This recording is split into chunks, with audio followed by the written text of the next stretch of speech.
Hello बच्चों, आज हम लोग बात करेंगे क्लास 10 के साइंस पेपर 2026 में। काफ़ी आसान पेपर आया था। सारे क्वेश्चंस बेसिक्स थे।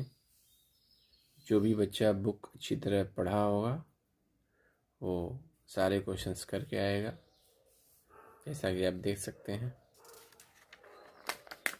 3 सेक्शंस होते हैं। बायोलॉजी 30 मार्क्स के थे, chemistry 25 marks, physics 25, total 80 marks के होते हैं।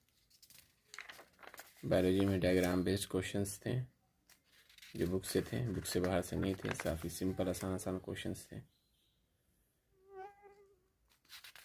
रिप्रोडक्शन से थे।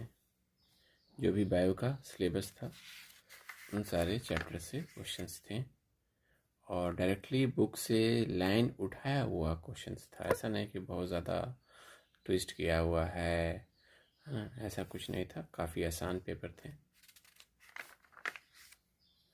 रिप्रोडक्शन से F1 F2 जनरेशन्स, हेरिडिटी से F1 F2 जनरेशन्स, ये सारी चीज़ क्वेश्चंस थे।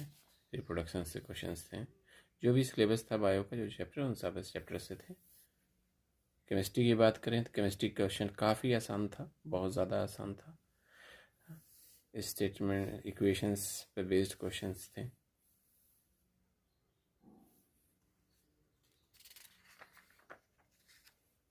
एसिड बेस्ड से क्वेश्चंस थे।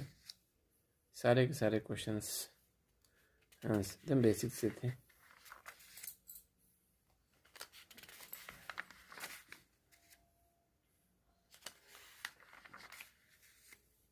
फिजिक्स के क्वेश्चंस भी काफ़ी आसान थे। इसमें डायग्राम भी आया था, बायो में भी डायग्राम ड्रॉ करने के लिए आया था। ये सारे डायग्राम बेस्ड क्वेश्चंस थे।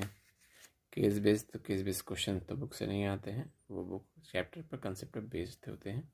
उसके लिए बच्चों ज़्यादा चैप्टर को रीड कीजिए।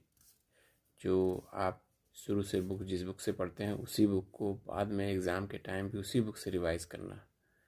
नई बुक से पढ़िएगा तो आपको कन्फ्यूज़न क्रिएट होगा, प्रेशराइज हो जाइएगा। और मैं बोलूँ, मैं अपने सभी बच्चों को एस चांद पढ़ने की बोलता हूँ, क्योंकि वो बहुत NCERT को सिंपल फॉर्म में एक्सप्लेन किए हुए होता है उसमें सारी चीज़ें। और सारे के सारे क्वेश्चंस एस चांद से हूबहू क्वेश्चंस आए हैं। जैसे ये न्यूमेरिकल्स है, वो काफ़ी आसान है। तो ये थे क्वेश्चंस।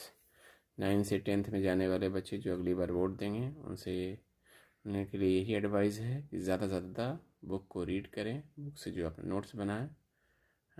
Thank you.